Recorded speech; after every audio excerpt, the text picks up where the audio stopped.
Allow me to introduce myself. I am Keith Gale Belvin, crisis specialist, author, educator. And I wanted to share what I'm reading right now. I'm reading John Thompson's autobiography, I Came as a Shadow. And I have a love for autobiographies because it allows me, when I'm listening, because I listen to audiobooks, it allows me to hear, because I learn through hearing. I'm an auditory learner, so I can paint the pictures in my head as somebody is talking. And so I love listening to books about people's lives, and it really allows me to, in real time as I'm listening, connect with what is being said to my own life. And so John Thompson, Stuart Scott, Magic Johnson, Jim Brown, of course Malcolm X, just some off the top of my head that I've read. And John Thompson is one of my all-time favorite coaches. He was a virtual mentor for me when I was coaching in school, as well as him being an educator. And then understanding, I came up during that Georgetown era when he rose to prominence, but I didn't understand, or I'm learning about his past. And as I learn about his past, I'm even more impressed. And it's just some things that stood out to me that really touched me because it allowed me to see myself as a child, myself as an educator, and myself right now as a man trying to make a difference. And I say that because when we choose the books that we read, you should want to get something out of it. Um, and as a counselor and as a therapist, I want to be able to broaden my horizons as well as strengthening who I am to be ready and available for whoever I'm working with. So I'm listening to Coach Thompson's book, and you start to see very early, that his upbringing really laid the foundation for who he would later become. With the fact that he was learning disabled, I didn't know that. Labeled learning disabled. One teacher even called him retarded. That father couldn't read, hence he couldn't read. But his father, he said, was one of the most intelligent men he had ever met because of the fact that he couldn't read, how he was able to work everything around him and how his family guarded him and protected him, would read for him. He said his wife, who was an educator, and I found that interesting, that he couldn't read, but his wife was an educator. And I was like, wow, like, what is that? How does that dynamic work? But then, of course, like many men that came from that era in the 40s and 50s, they just understood hard work. And it's just something when you're reading it and you start to, and I think the beautiful thing about autobiographies, we have the luxury of seeing the whole picture in terms of the person's life, right? So when that person allows us to go back into their lives and start to see where it all started, you can see the greatness taking shape. And I'm going to tell you something that if you haven't thought about it, right? I wrote my own memoir, From Gigolo to Jesus. And that was my goal in telling my story. I wanted you to see what I was and what led to me getting to where I am now. Of course, I don't have the life that John Thompson had. I mean, listen, he's John Thompson, but I get it. And it was the same thing when I read Malcolm X's autobiography, being able to see the changes that Malcolm went through in his life and the effect that that had on him, which then affected how he dealt with people in the world. So back to Coach Thompson, to see him coming up in a house in the projects and say that he did not know he was poor. I relate to that. I lived in the projects but didn't know we were poor. We were okay. We enjoyed ourselves. We didn't know how bad it was in the world because we were insulated in the projects.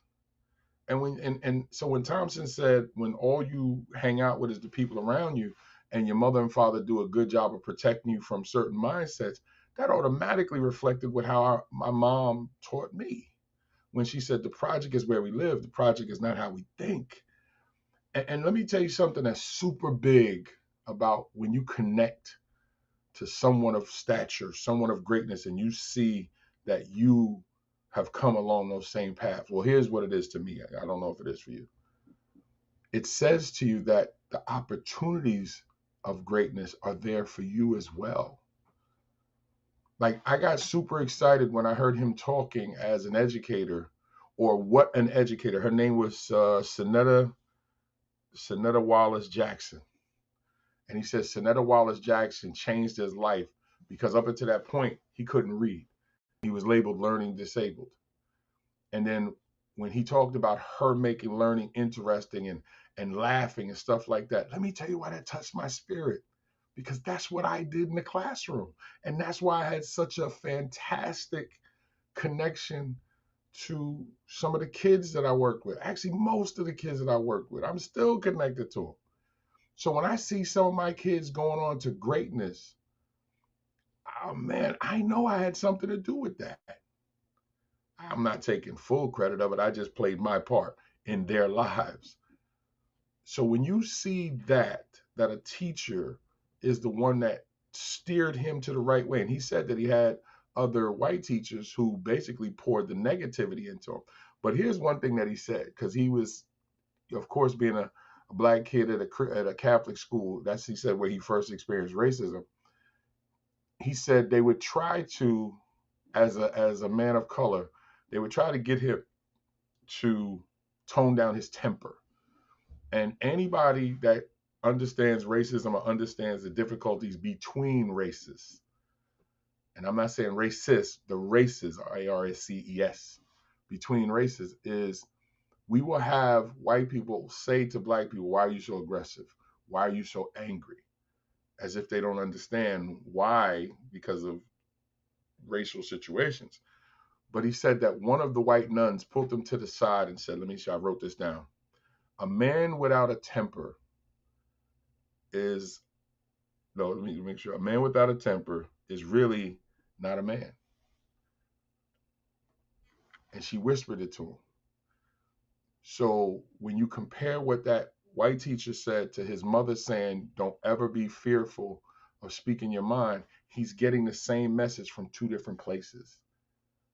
And that also shows you why we got to be careful with the color situation, because there are some people who are allies, real allies, who can't change the system, so they try to work within it. I know, I've met them, hang out with them, and love a lot of them who I've seen do as much for kids of color as I was trying to do. So I don't know what anybody is reading right now. I don't know what you have in your Kindle. I don't know what you have in your Audible account. I don't know what you have in your car. I don't know what type of physical books. I don't know what you read. But I remember somebody had said to me a long time ago, they had asked me, KL, what do you read? I said, I read for knowledge. I don't really read for fun, because I thought they were talking about physical books, and then I started getting into audio books. So I've been listening and reading. Reading is reading to me, whether it's through audio or visual. I started to expand my thinking because I wanted to learn and I wanted to accelerate the way that I learn. And as you just heard me say, I'm an auditory learner. Now, you need to understand the way that you learn, because once you do, and this is something that I understood with children, you learn by how you see, what you hear, and how you touch. Okay? You're either a visual learner, how you see, auditory learner, how you hear, or a tactile, or someone that needs to touch. Once an educator or parent understands how their child is built, and you steady feed that with the positive that you need, you have now started the makings of something great. Now, unfortunately, I didn't have that when I was coming up. My mother and grandmother did what they could with the education that they have. And my thing is, here's what I've learned a long time ago, and I learned it also from listening to many others' books, especially Malcolm X's book. Too often we put too much weight on college education. Yes, I have a couple of degrees, actually 4, and I got a couple master's degrees. Okay, does that make me better than anybody else? No. because something that John Thompson said is what stood out to me and how I felt about my grandmother and my mother. He said his father had no formal education, but he was the smartest man that he knew. And at the plant the textile plant that he worked at, he learned how to do other things to offset not being able to read. So much so that every new boss at the textile plant came to him to be taught how to do certain things. But this is something that I thought was outstanding. He said one of the dangers and problems of living in a poor black community is that we are taught to be happy about things that we shouldn't be, and that happiness isn't the cure-all to a bad situation. And I thought about that and I said, do you know how many of us have made ourselves believe that as long as we're happy while poor, happy while uneducated, happy while not doing well, everything is good? Here's another thing that Tom said, and it just stood out to me. Bricks hide poverty. Wow. Now let me unpack that a second. He said when he went to his cousins in the rural area, if they lived in a shack, you could see the shack was falling down. It was tearing down, and because of certain ways, that things looked, you were forced to have to do something because you could see the poverty. You can't hide it. You had to do something.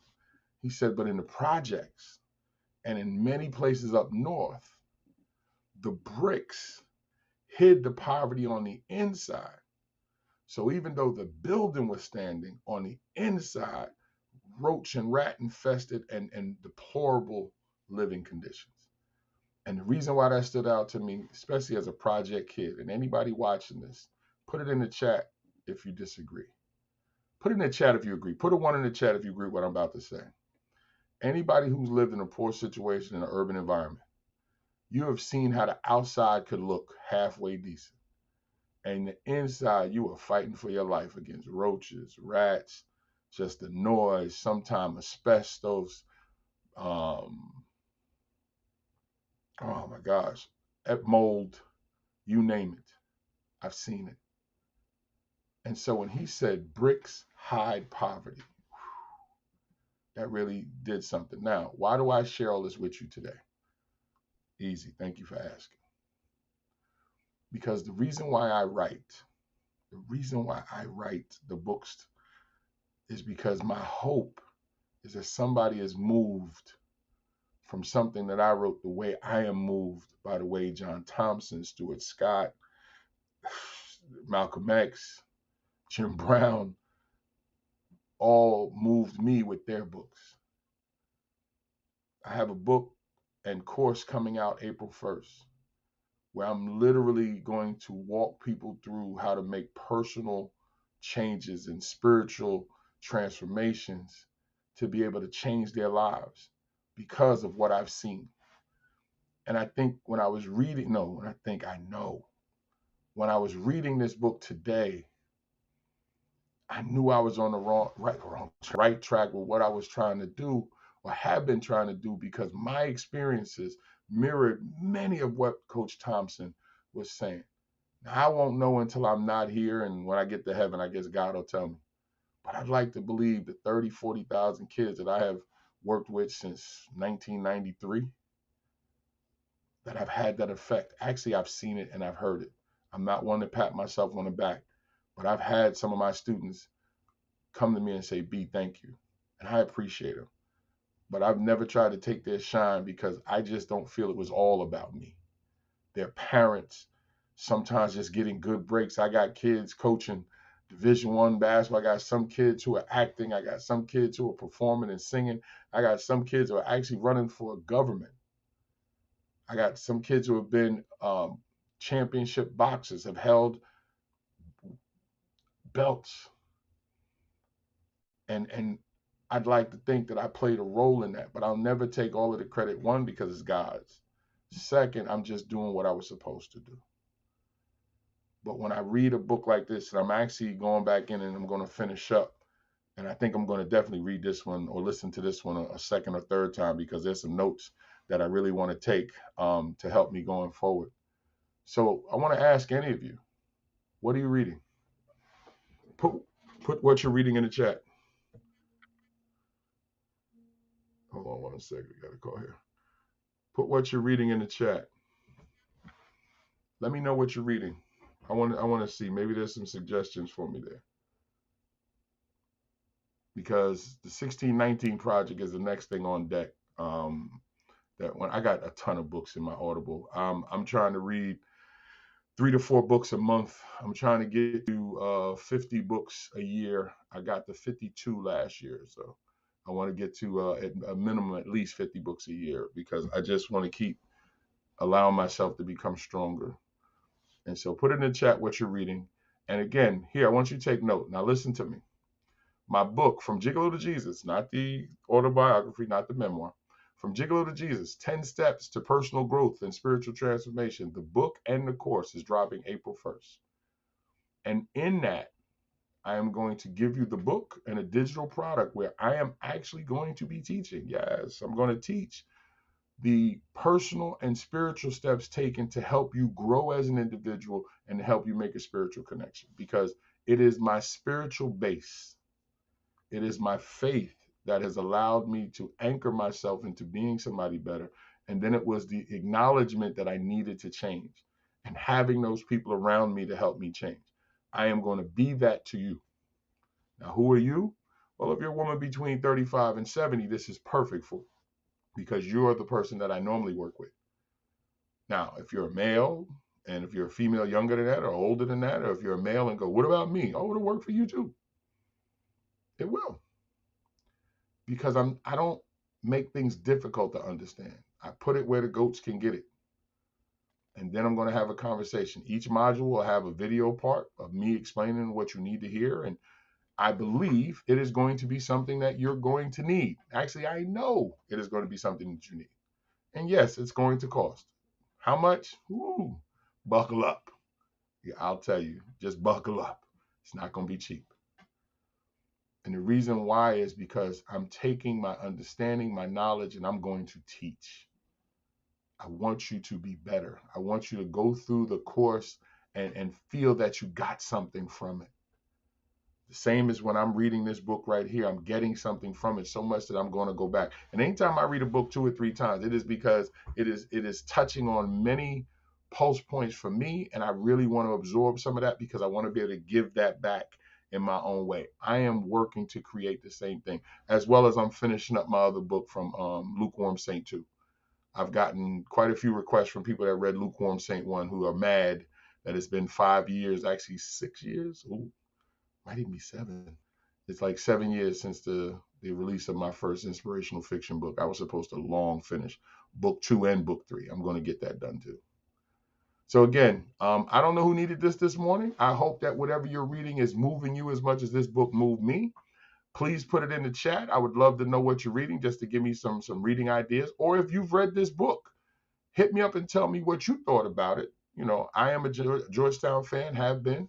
I'm a big John Thompson fan. And as I said, April 1st, my new book drops, as well as the course drops. And I'll show it to you.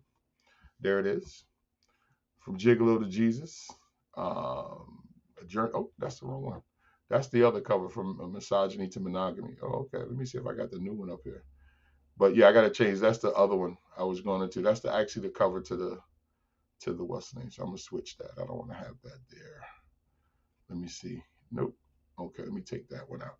Let me go back to yeah. Oh, you know what? Let me just while I'm sitting there thinking about it, let me do this. Here's another book. Shout out to Takesa Colvin. Oh, let me find out the title's not coming up. It's called The Big Leap by Gay Hendricks, right? Another great book that I finished up actually I read that last year back in November. I read that like 3 times too. The Big Leap, that's another good book. Let me give you another one if you just want a title I like. The Cure for the Common Life. Pastor Max Lucado, Cure for the Common Life. It's 2 dogs sitting on a couch facing each other. He talks about if you want to figure out who you are, and I'll reference this when I'm doing my course. When you want to figure out who you are, you just live your life backwards. if you live your life backwards, you will start to notice that God has positioned you to be exactly who you were meant to be. You just had to figure out who that was. When I lived my life backwards, I realized that I have always been somebody who talks. I've always been someone who teaches. I've always been someone who protects. I just didn't know that that was what my life was supposed to be. I didn't know that I was supposed to make a career out of it until now. Now it is my career. I get paid to talk. I get paid to protect. I get paid to counsel. I get paid to teach. So when I lived my life backwards, God had already positioned me here. I didn't know it because I was worried about everything else. Shout out to Glenn P. Brooks Jr. for helping me with that. Shout out to Brian Groves for helping me with that. And shout out to Turkessa Colvin for helping me with that. You see, God will send you the people that you need to help you if you allow. And once I got out my own way and allowed those people to at least guide me in the right direction, everything else fell into place. So I'm going to get ready to go, guys. I got some work to do today. And then, of course, I got to get over to the school for the mentor program. So I'm going to get ready to get off.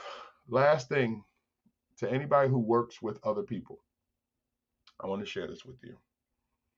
On Tuesday, I had my mentor program, Young Kings. One of my young men had a run-in with one of the educators in the hallway. She came to the door and she said, "Hello, can I speak to you about your Young Kings?" Now check it now. And this is where you got to be very mindful of what's going on in the moment. I said, "Sure." She said, "Well, I don't think you want your Young Kings out here acting in a certain way." And I could hear her voice. And I said, "Good afternoon." She said, "Oh, good afternoon," as an afterthought. So what I did was, instead of getting into it with her, which I could have, I said, "Tell me what happened." And this is where my experience as a dean helps me, because Lord knows I was about to give her the business. But anyway, and she starts rattling off, and I said, "Okay, give me 1 second." I said, "Gentlemen, what is one of the rules that we have in here?" And they ran off the rules. And I said, "Who was the person that you had a problem with?" And young man that was sitting there. I said, "Young sir, what do you owe that young lady? What should you say right now?" And he apologized. And I said, "The first thing that any of you have to do when in a situation is acknowledge it. We acknowledge what's wrong, and we will talk about what happened."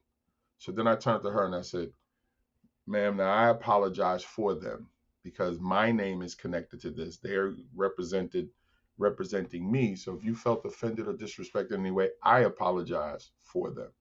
Is there anything else I can help you with?"